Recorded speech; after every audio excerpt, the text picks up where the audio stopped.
up and down year for Miami. You know, they fire the guy who brought you in there. Mike McDaniel is a guy who I was with, and I know like how amazing of like an offensive guy he is, a coach. Like awesome, awesome dude. You know, what was your Yeah. reaction as you see that news with him, and like also kind of how the year went for Miami with how much talent they have. You lose Tyreek, just kind of a wild year that was ended up brewing to a perfect storm to where they end up, you know, getting rid of McDaniels.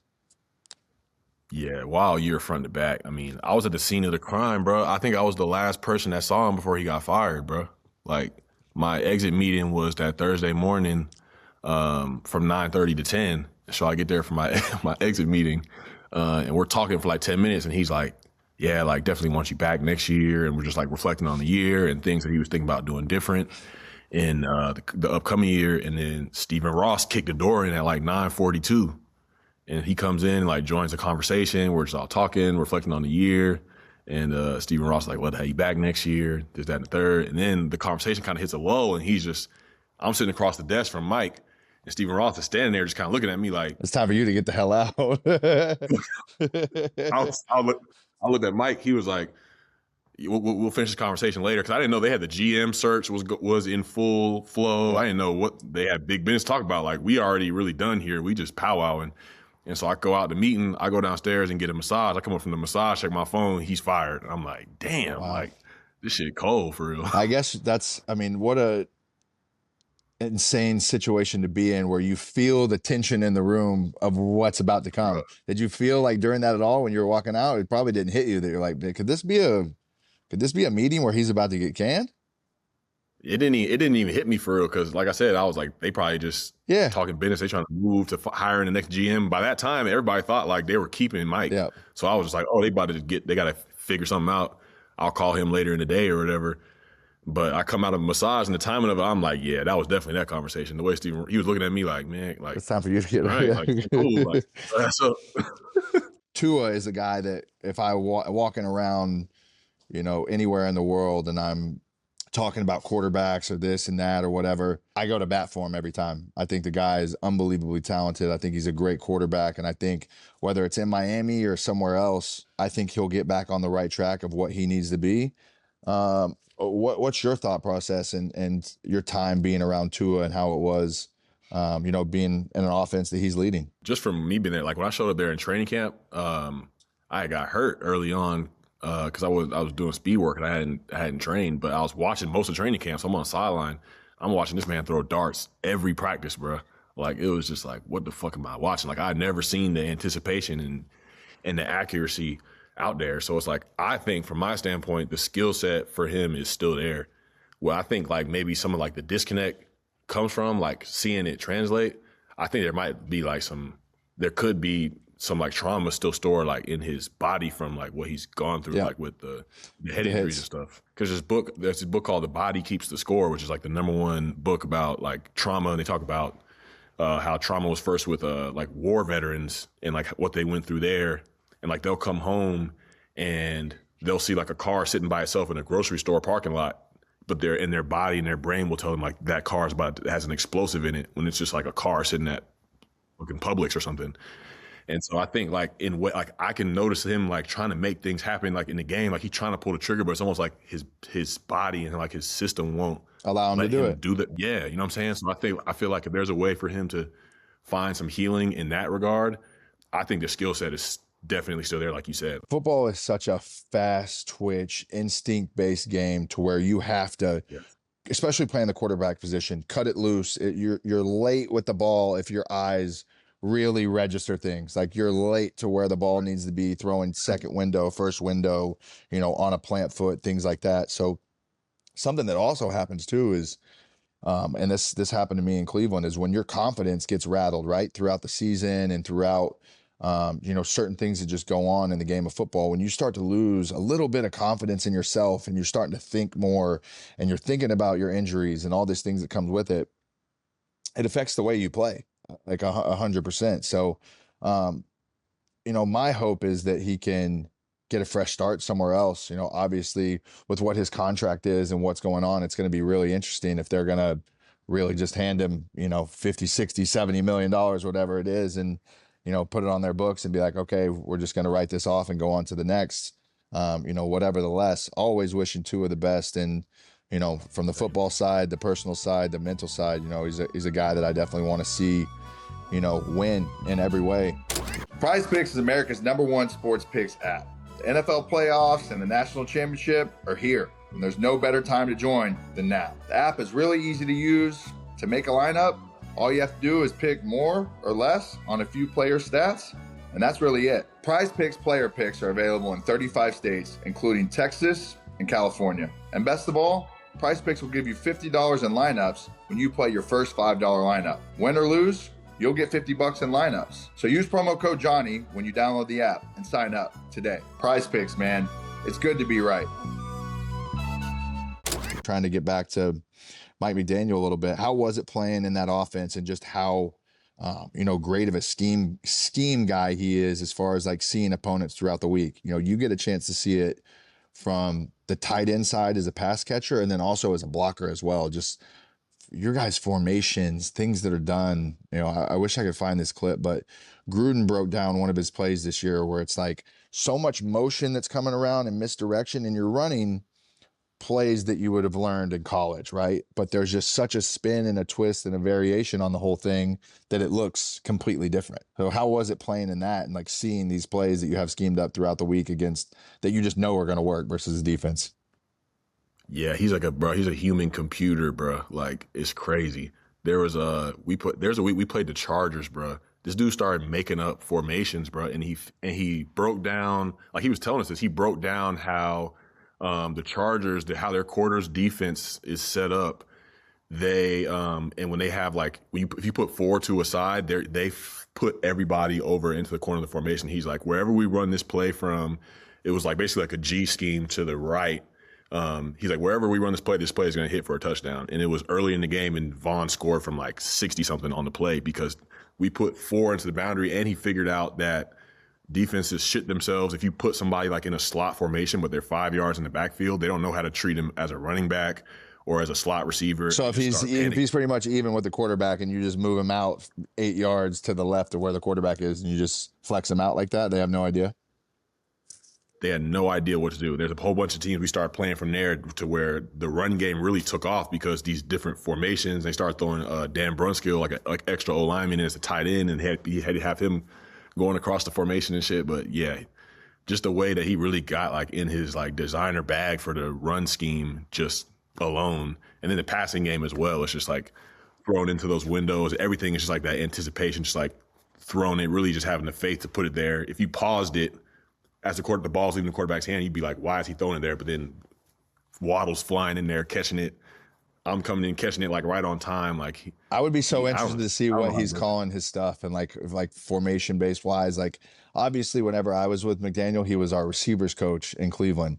But we would get into like early in the week or something. It'd be like a Monday after our like workout that you have after a game on Sunday. The next day you go in, you do your workout, and it'd be like, yo, what are we thinking for this week? What are our runs going to be? And I remember Shanahan being like, me and McDaniel haven't sat down on it. So like the way he evolved as far as learning everything, he was our receivers coach, but he's doing our entire run game package for the whole week. So just like how much he knows about ball, the whole thing was just like crazy to see. Like I don't see how there's any way he doesn't get another opportunity somewhere else. I would be shocked because, in my opinion of how he is, I think the guy is deserving of being a head coach. Yeah, no, he's brilliant, man. I mean, like you see throughout the year, it's like everybody needs somebody to blame for everything. But it's like you look back over the season, it's like, man, this dude is like the shit that he's preaching, what he's teaching, how detailed he is, how he's explaining stuff to us. It's like, bro, I feel prepared going into every game.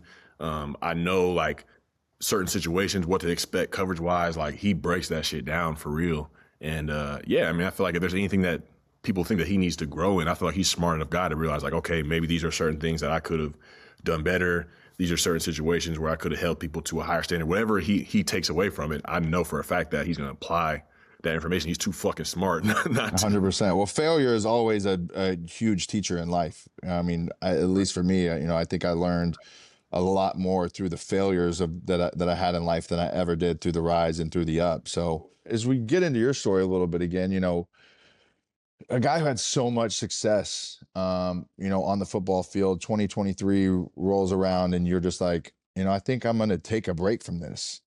I know the feeling of being overwhelmed and being like, am I really in this as much, to where like, it's probably what I should have done, right? It's probably, rather than burning things down to the nub and trying to sabotage my way out of a situation that I wasn't happy in, I could have definitely used time to step away, get myself right, and figure out exactly if the game was important to me enough to do it. So what really was the thing that made you be like, you know what, I'm going to do this for me and take some time to step away, when everybody in the world is going to be like, what is going on? This doesn't make sense to us. I think the reasoning for me to even just start moving in that direction was because, in 2023, this is like, signing like my third contract, kind of like big money, and I'm have an established career and married and all these things, but it's still like, bro, I feel like I'm hitting this wall of emptiness the same way I did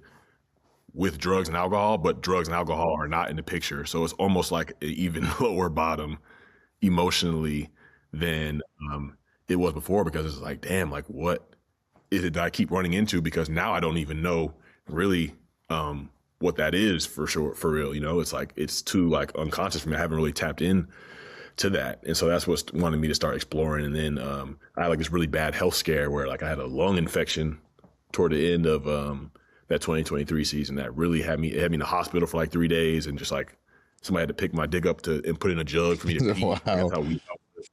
So it's just like, fuck, like I really gotta like take some time. And it's like, football, it's like, they talk about money making wise, like this is the most money you'll make in your life. It's such a small window. And so it's like, this is the last industry where people would tell you like, take some time for yourself, like step away from the game. And it's just like, but on a spiritual sense, it's like, man, like if something's really for me, if God's really got something for me, like it'll be there. Like, but I need to take this time because I feel like I'm still just trying to keep my head above water in life, man. Like it's still like, it's just not hitting, bro. It's not, the money's not making that much of a difference. Being married to a high profile person ain't making much of a difference. Like, it's just like, I'm still like feeling like I'm not really, there's still got to be so much more than this life that I'm living. And, I keep thinking like, what is that? How do I arrange it externally for it to answer that question for me? But really it all is all like in here. Yeah. You can fill the holes with whatever you want from an outside perspective, but until you, analyze those and fill them yourself for what you need for you. And you're the only person that can answer that. I'm a person that's been told a million times, we can't help you until you want to help yourself. So this is something that you obviously, identified on your own and got to a point where you're like, oh, all these things that people on the outside, or even myself at times, think may be working for me aren't. And, that was a huge thing about me with football as well. I was like, I'm not happy doing this. I'm locked in for 2 more years of what I have to contractually do. But like every day I wake up to go get in the car to go to the building, I fucking hate it. And people couldn't understand it. You feel like you have everything that everybody wants from an outside perspective, but it's not enough for you or what you want. That's why I feel like I've been happier with less, because at least now I wake up and do the things that make me happy and what I want to do. Well, life is such a thing of perspective as well, right? What would you say is the biggest difference in perspective as a player, and from when you left the league in 2023 and as you come back this year in 25? Coming back now, it's just like it's like my definition of success has totally shifted. A lot of in my time away, I realized like a lot of the like wounding, like just like the pain or just like rejection, like all these things I felt earlier in my life that were still driving me. And so they made success for me was always like, I got to hit these certain yards, this many catches, like this many targets, like, or I'm a failure, bro. Like, or I'm not getting the job done. When really it's like the whole time looking back, it's like, man, people have said like, man, just you even being around, just your presence being there for other people has meant so much.